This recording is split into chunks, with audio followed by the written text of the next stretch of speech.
Hello and welcome to another Fourth Down Fiasco exclusive interview. I'm Jordan Pryor. With me, as always, is my co-host, Danny Weber. Very excited today. We have a man who is a football legend in Europe for many reasons. He's the Ave Maria maniac, the Copenhagen Tower of Terror, the multi-time Mermaid Bowl winner and NFL champion, the man with all the power, Mr. Randy Schroeder. How are you, my friend? I'm doing great after that intro. Thank you, Jordan. Yeah. We really try to welcome our guests here, make them feel good about themselves. Yeah, I feel welcome. I feel that's the best intro I've ever got. So appreciate it. I will take it. You know what? I'm gonna hang that on my wall. Randy Schroeder, best intro by me. It's gonna be right underneath my master's degree. That'll be what I look at every day. Master's degree. It's gonna be above the master's degree. That's awesome. Yes, above the master's degree. Thank you so much, guys, for having me. I'm excited. Thanks for having me. Yeah, very excited to have you. We're very excited about the Nordic Storm just in general. Y'all have been making some phenomenal moves. We're big Tunga believers on this pod, as well as we do love some Jadrian Clark too. And then obviously y'all have just a slew of talent just from different signings, as well as some really big homegrown offensive and defensive linemen we saw. So, but don't want to get too ahead of ourselves. Instead, I'm just going to start here. Kind of take us through your journey with European football. How did you end up with Copenhagen playing for the Towers? What's your backstory? We want to hear all of that. Where to start? I guess we'll start when I was in college. So I played for, like you mentioned, Ave Maria, small school down in Florida, Naples, Florida. I transferred from another D2 school down in Missouri. But when I was at Ave Maria, we had a coach who had coached in Europe, and he coached in Italy. And I remember it was my senior year. And after one of the games, we're talking. He kind of comes up to me and just offhandedly just says, hey, if you don't make it to the league, you need to go play over in Europe after you graduate. And I was like, soccer? What are you talking about? This was back in 2018 to show how old I am. So he's like, no, they got good football over there. And there's some teams, there's some leagues, it's growing. So after the season, we got together, me and Coach Magera was his name, and he set me up with Euro Players, which I don't know if you heard of Euro Players, but it's kind of like the portal that you go to get recruited to go play in Europe. Mm-hmm. So put some film out and didn't really think anything of it. Started applying for jobs. I was graduating soon, and then I kept getting emails from coaches in Europe, and I was like, this is kind of cool. So decided to go sign with the Copenhagen Towers in part because of their history and their winning culture. I didn't want to go somewhere that we were scraping from the bottom or anything. I want to play on a good team and a good league. And at the time, they were playing in the international series. The CEFL is the name of it. It was kind of like the ELF before there was an ELF. It was an international tournament. And they were playing in that. So I was like, well, I'll get to play some good football. So that was in 2018. I signed. I showed up. I'd never been to Europe. The only time I'd been out of the country was the Bahamas on a cruise. And showed up, had no idea what was going on, didn't know anybody on the team. And 2 weeks later, I was playing in the game. So that's kind of the European experience, and never looked back. Yeah, pretty quick turnaround time, sounds like. When did you stop playing? I retired in 2023. It was my last season. Okay. Also, as someone who graduated college around 2018, 2019, I don't like you saying that makes you old, because then that makes me old too. So. I was 23 when I graduated, so I'm 30. So you're probably still in your 20s. Yeah, but I turned 28 next month, so I'm pushing it right now. Don't remind me. It's all downhill from there. I mean, I already wake up with back pain, so. But no, that's cool. I mean, I guess what was your welcome to the league moment? Was there like a big hit where, at some point or another you were like, oh, they play real football over here in Europe? Yeah, it was the first practice. I had no clue what to expect. I mean, I really didn't. And I went to the first practice and was like, these guys are pretty freaking good. Like, there wasn't from D2, the level was, I would say, very similar. So not maybe with some of the domestic games we played, but definitely in the international series, they had some dudes.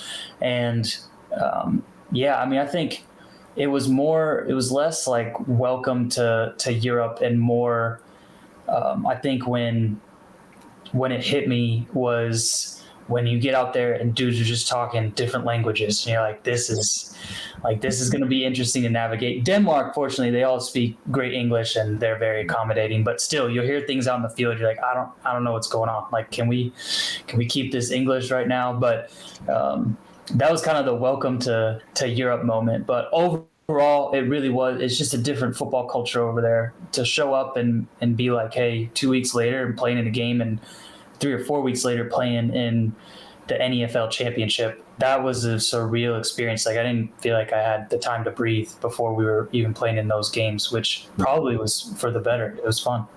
Yeah. No, that's cool. Yeah. So we learned a little bit about yourself. Now talk us through how this all came about. How did the Nordic Storm come about? Yeah. How much time you got? No, I'm just kidding. I think all day. I think what I want to say before I start this story is there's kind of like 6 or so people that founded it. Our GM and the 5 board members. We have 5 board members. So this is just my side of the story. The cool part about this story is that everybody kind of came together with the same dream at the same time, which is what made it possible. But for me, I played in Europe. Played in Denmark, played in Copenhagen, played for the Towers. And then in 2022, I got the opportunity to play in the ELF. And I played for the Stuttgart Surge. Don't look up that year. We were pretty bad. But I got to see firsthand how good that league was. And I remember when the season was over, my wife and I went on a little European tour. And we were standing overlooking the Mediterranean Sea in Monaco. And we both looked at each other and were like, we have to put an ELF team in Copenhagen. Copenhagen needs an ELF team. So we actually went to Copenhagen the next week before we left to head back home to the States. And during that time, had some contacts from the ELFs because I'd just finished playing there, scheduled a meeting with the league office. And that was the first meeting we had to start this whole journey, was in 2022, the summer of 2022. And then from there, just got together that group of people who kind of all had the same dream, and now we have a ELF franchise in Copenhagen. And there's obviously a lot of blood, sweat, and tears and hard work that went into the 2 years before we were announced, and 3 years, I guess, before we started playing games. So it sounds really easy. Just give a phone call, hire a couple people, and you're good to go, right? Yeah. It was a lot of being ignored by the ELF for a little bit. And Patrick Azuma will joke about this too. He's like, the amount of players that come to me and are like, I can start a team, wherever. I have $5,000. And he just is like, no, we're not. That's not how it works. And they really did make us prove that it was a viable location, a viable project. And it was about 2 years before Patrick came to Copenhagen to look at the facilities we had got and all that stuff. But yeah, I mean, my first call in 2022 was to the president of the Copenhagen Towers, Jacob Munsgaard, who's now on the board, and then Lars Green, who is one of the most successful Danish businessmen, and then Michael Planeta, who is a great businessman in his own right, and he now owns the majority of the team. Pelle Christensen, Joachim Christensen's dad, he's now the GM. He was obviously a big catalyst in this. And then Peter Friis, who's amazing. He owns the largest sports gear shop in Denmark. But kind of bringing all of us together with our expertise, me with being the liaison between the league and trying to get this thing going, Jacob Munsgaard with his connections to the facilities and stadiums and all that. Michael and Lars bringing a significant amount of funding as well as just know-how in terms of business. That really propelled us over the top. And then Pelle with his just amazing administrative and operational skill, as well as putting together this whole team. And then Peter Friis is that's probably the smoothest part of the operation, is just the gear and everything that he does to make sure everybody's swagged up. And I'm minimizing everything. He does so much for us. So it's kind of bringing all those people together that took time, and I guess it worked out. Yeah, I'd say so. And as far as whenever y'all decided on making the team, y'all got the approval. Did y'all ever try at any point to just convert the Copenhagen Towers to being an ELF team? Was that ever a discussion for y'all, or did y'all just decide, nope, we're starting from scratch? That's a good question, because that was the first thing that was discussed between me and Jacob Mundsgaard, the former president of the Towers, was trying to bring the Towers up to the ELF, and it just for a ton of reasons, it just wasn't really viable. The way that teams are set up in Europe is more of a club level, so they're not used to really the professional franchise model, and there was a lot of resistance there. But it just wasn't. We kind of realized pretty early we got to start this from scratch, and the Towers are still doing good. We got a good relationship with the Towers and the people over there, and I think it's good the way that it ended up working out. I mean, yeah, you're able to pull Jadrian Clark and Glenn Tunga, the championship MVP and regular season MVP respectively, as well as Coach John Shoup. So how were you able to get those massive names in the ELF community and just in the football community in general? How are you able to get them to sign on so quickly to this new franchise? Well, hats off to them for taking this leap of faith, because we're all kind of taking a leap of faith here, right? It's first year team. They could have easily gone anywhere else, literally, in the league, or stayed where they were at, but decided to share in the vision that we had. And Shoup's kind of a funny story. Azuma came to Copenhagen to, I guess, give his approval on the project in August of last year. So I flew out to Copenhagen. I'm in Charlotte, North Carolina. Flew out to Copenhagen for that meeting. We meet with Patrick. It's going really well. We show him the facilities, kind of our plan, so that he can sign off on everything. And he asks, do you have a coach yet? We were like, we've interviewed a few guys. We haven't decided on anybody yet. He said, well, have you interviewed John Shoup? I was like, no. Is he even looking for a team? He's like, he's the best coach, or one of the best coaches in Europe. You need to at least have a conversation with him. And so I was like, hey, if Patrick tells me to do that, I'll do it. So I asked Patrick, I said, do you have his phone number? Can I reach out to him? He said, no, where there's a will, there's a way. You'll figure it out. So reached out to a couple contacts I had throughout the league, got Coach Shoup's number. Pala and I interviewed him, and it was pretty obvious pretty quick that he was our guy. And then it just took kind of convincing him to see the vision. And I mean, he's just, everything he brings to the table, his background, his coaching expertise obviously is amazing, but he knows how to coach in Europe. He's navigated that whole scene for a while. And then he's just, his leadership, organizational skills, it takes a lot to want to undertake a brand new team and project. And he was willing to step up to the challenge. So we appreciate we appreciate Coach Shoup so much. And then you asked about Jadrian and Glenn. I mean, getting them on board, we knew Shoup would need to be the first domino that fell, if that makes sense, just with his relationship with those guys and Ryan. And we knew that signing Coach Shoup would create a huge domino effect, not only for Jadrian and Glenn, but homegrowns and other imports that we were trying to get. So as soon as we signed Coach Shoup, we went after Jadrian and Glenn heavy. And I think their relationship, they had known Paolo Christensen, they know Shoup, obviously, and they knew Joachim, right? They both played with Joachim Christensen, who came out of retirement. He's our center. So I think in them seeing the vision that we had for this team, push them over the edge to make that decision to come to Copenhagen. Mm-hmm. Are they a package deal? Like, do you have to take both of them? Pretty much. Right? I mean, pretty much. I think they both kind of said, like, I'm going where the other one goes, which we knew and we wanted both of them. And so it worked out for us. Yeah, but it's just funny watching their ELF trajectory of together. Yeah, they're good friends. They're living together in Copenhagen, so we kind of knew it was a package deal, and we were pretty good with that package. Well, and I'm sure for Glenn, it's probably exciting to be as close to home as he is. Just right across the channel from the UK. So I bet that was probably a pretty good selling point for him too, right? Yeah, I mean, I think it's literally an hour, a 2 hour flight to London to get to the UK. But I think Jadrian is one of his good friends, and we were able to get Chad, who he, I believe, lived with in the UK too, Chad Waldron.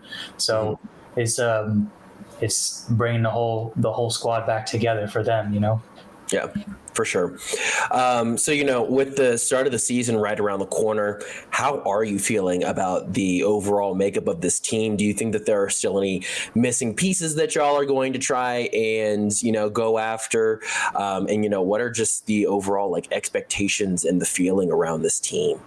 Yeah, so pretty much we have signed all of our imports. As far as obviously the coaching staff's all filled out. Homegrown, there's a few guys battling for spots, but we pretty much know what that game day roster is going to look like, or at least that practice roster going into training camp here next week. So I don't know about necessarily any holes, but for us, I think the one thing that we're all, I don't want to say nervous about, but just anxious to see is nobody's played a game together yet. So we try to bring in some great pieces from around the league, whether it's coaching or players, but none of these guys have played a snap all together, right? Jadrian and Glenn and some of these guys, but you never know how a team's going to respond in that. But again, that's just kind of we believe in what Coach Shoop's going to do to bring those guys together and be ready for Helvetic. Love it. At least you're not starting off with a Paris or a Vienna. It's kind of a Helvetic, which is kind of bad to say, but a lower tier. Helvetic made some good moves this offseason, and I'm pretty good friends with the GM there, Jimmy Bryson, and he's turned that thing, at least on paper, they look pretty good. I think Isaiah Weed had a great season last year, and he's a lot to defend. He's just got that kind of magic about him. And then he's a Keenan Cole, I think is his name, that they got. And they got way more pieces than that. I think they signed a few homegrown players. They pretty much got the entire best Swiss homegrown team they could. And then I believe they signed a couple guys from Italy, and because what happened with Milan. So yeah, I think they might be tough. We'll see. Dave doesn't believe it. There's my opinion. Bro, if Carlton were to hear you right now, he would not be happy with you, Danny. What are you doing? Hey, he'd probably agree with me. We're worried about Helvetic week 1 because we know we got a lot to defend against, and I know this is coach speak, but we got to start the season off right, and we have no idea. We have no idea what we got. They got a whole new team too, so we know it's going to be a battle down there in Will, Switzerland. I appreciate the approach, because if that team were coached by Danny, they'd be like, "Oh, we got this." Yeah, Shoop is a want to know this week guy, so love it. We won't get that. I will say I'm glad the parity of the league is kind of shrunk. Yeah. We don't have a couple outliers like last year. Mm-hmm. Well, I mean, truly, when you look at it, I heard this on some Nick Alfredi or whoever it was in the ELF saying this, but you truly do have 6 to 8 teams this year, at least in the preseason, maybe more, that you're I could see them going on a playoff run. Mm-hmm. So it's good for the league overall. No, definitely. Yeah. The lower teams are finally starting to get a little bit more talent, a little bit more together, and as much as it hurts as a Barcelona guy to see my team not around, it's probably better for the league overall. Just as far as, you don't want to be putting out teams that are going to get blown out, 0 to 77 on a weekly basis. It's just not a good product versus, now it's kind of tightened up a little bit, got rid of us, Milano, probably the 2 worst teams last year, and have now replaced it with y'all are going to be very competitive day one, I presume. And Helvetic's getting better, Prague's gotten better, so I think that'll be really good for this year. Yeah, it will be. It's good for the league. Mm-hmm. Yeah, I think you have 6 teams fighting for 2 wild card spots, probably. Yeah. Which is, It's gonna be a bloodbath. Yeah. but we talked about the team a lot. Let's talk about the fans. Yeah. Do you know what your game day activities outside the stadium or even halftime entertainment's going to be yet? Working on that. So just had a meeting yesterday. We're trying to finalize a lot of that stuff. I don't know if it's like a surprise. I don't know if I'm ruining anything, but I'll just say what we're kind of thinking. We want it to be a great experience for the fans. We're going to have a tailgate area before. I think,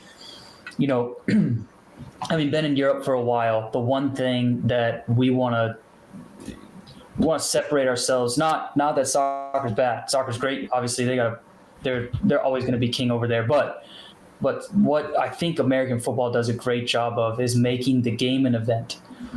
It's not just about the actual game. It's not just about in soccer 90 minutes of playing time. It's people are showing up to the stadiums early to tailgate. There's a halftime show.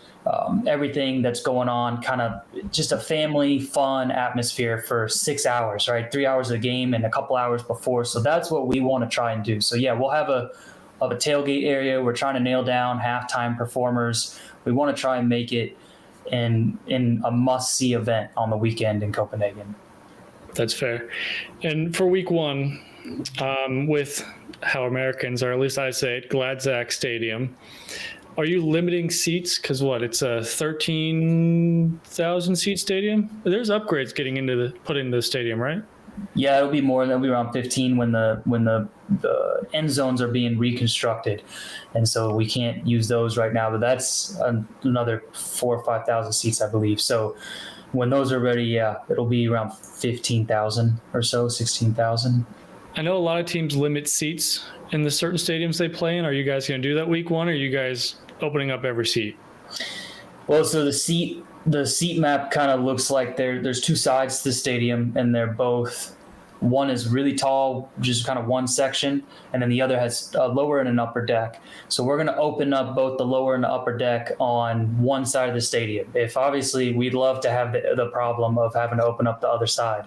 So if that happens, if enough people buy tickets, then yeah, we'll open up that side of the stadium too. But right now it's just one side. Mm-hmm. Gotcha. And what is the I guess kind of the overall feel of the locals, opening up with a new sports team and everything? How are they kind of accepting so far? What are y'all doing for outreach, things like that? Yeah, I think there's definitely a buzz in the football community about it. What our job is to tell everybody that we exist, right? We're brand new. People don't still in Europe. I mean, the football is growing.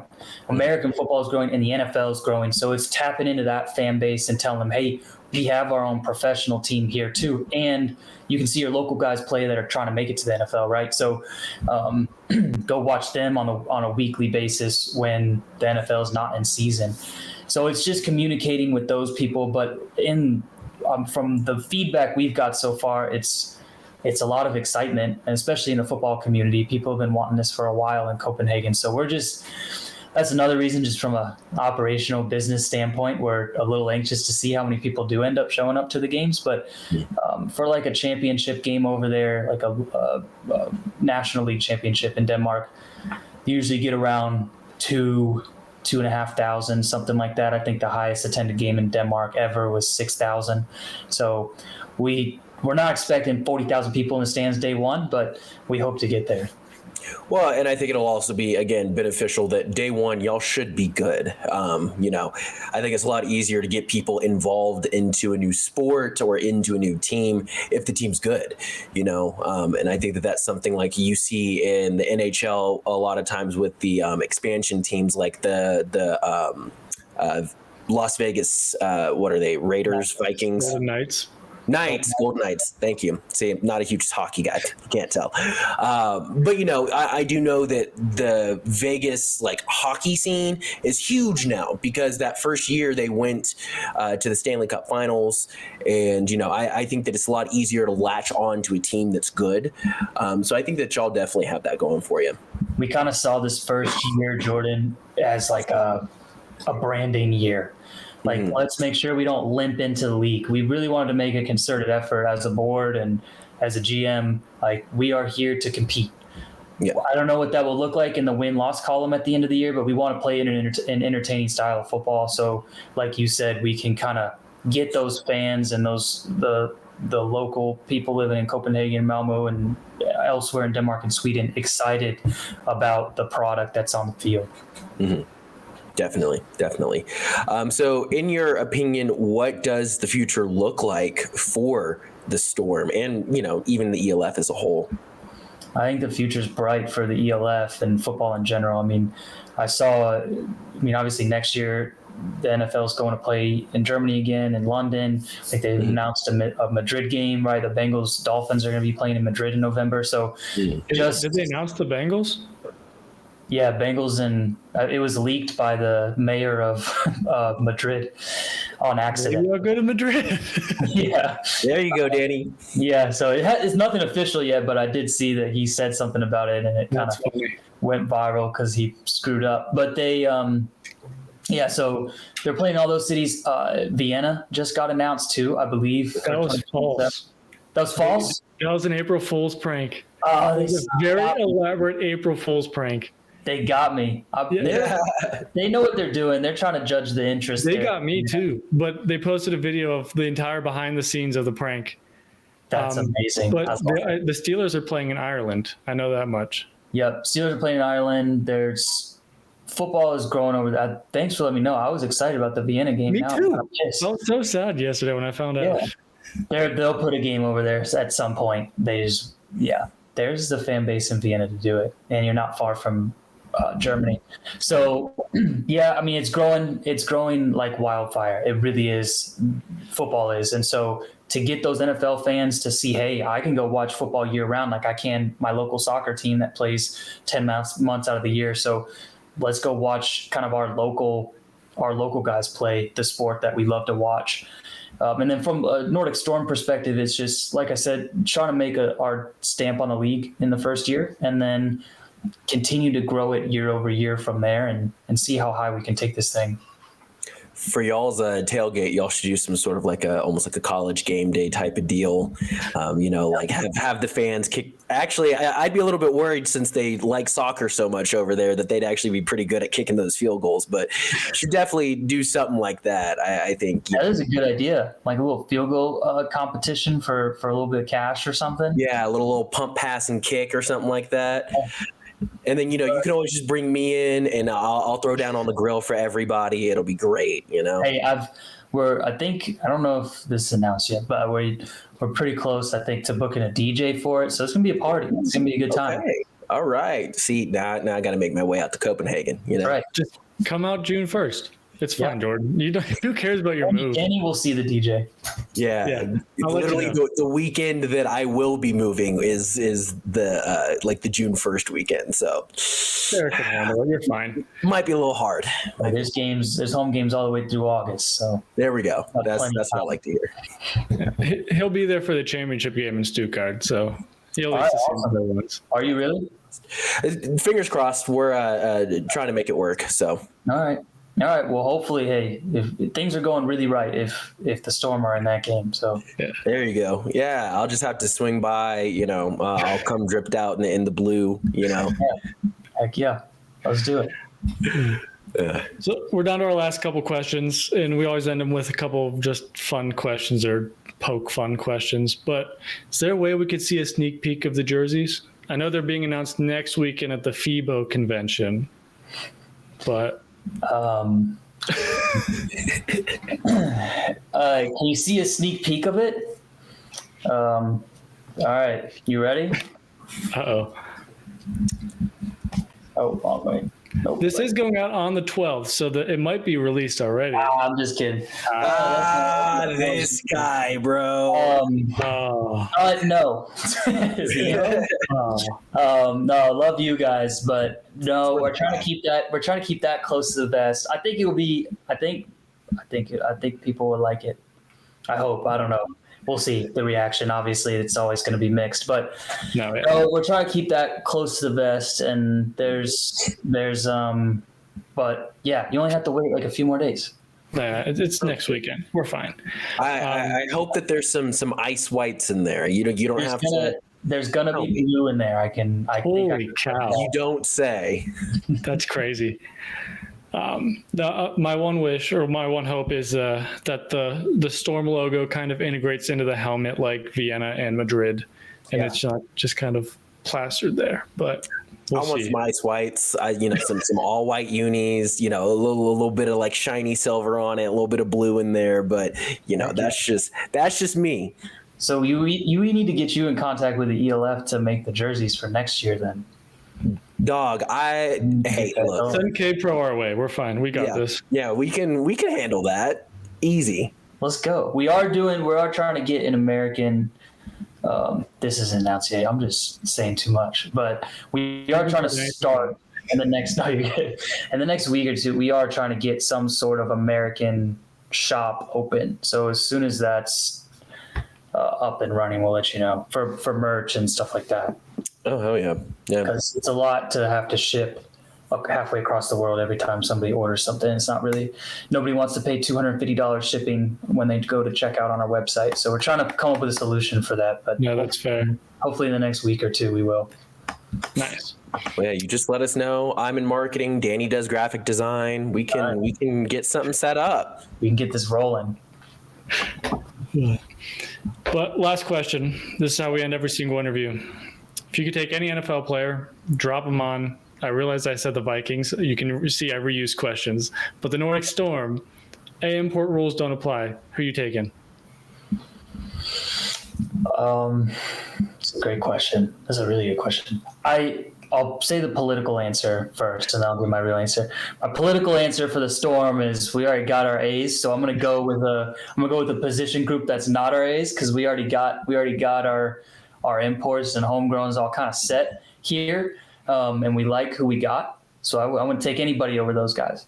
But if we had another, I'm looking at our thinking of our roster here. So we kind of got in terms of A spots, right? We got quarterback, we got receiver, we got corner, we got safety.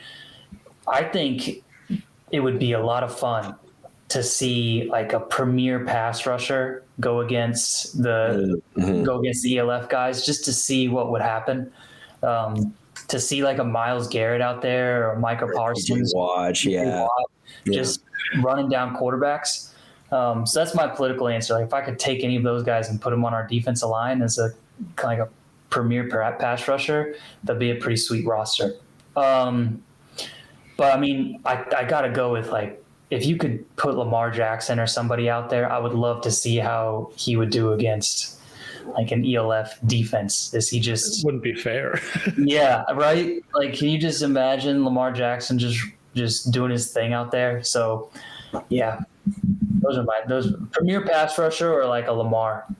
Gotcha. Got it. I like those answers. I don't think anyone said Lamar yet. What other answers have you got? We've heard Barkley. We've heard Jefferson. We have gotten a lineman. We have gotten a lineman before. Who said? The other political answer is Helta Frodheit is a Danish. He's actually one of our investors too. He's an ambassador. He plays center for the Arizona Cardinals. Mm-hmm. But we got Joachim Christensen. But if we could plug him in somewhere else on the line too, that'd be pretty stacked offensive line. Yeah, seriously. Yeah. Oh my goodness. I was looking through y'all's roster, and of course, having to convert centimeters to inches so I could know how tall these guys actually were. I mean, look, I know that the Scandinavian countries are known for just how giant their humans are, but my God, y'all's line is massive.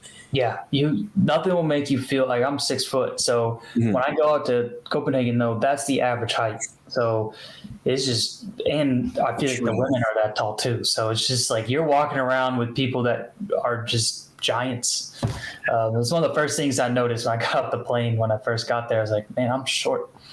And I'm 6 foot. I'm not used to that. Yeah, I'd have the same problem. I was just looking and it was like 6'5", 6'4", 6'4", 6'7", 6'5", and I was just like, my God. So yeah, no, y'all have some. A receiver average height's probably like 6'3".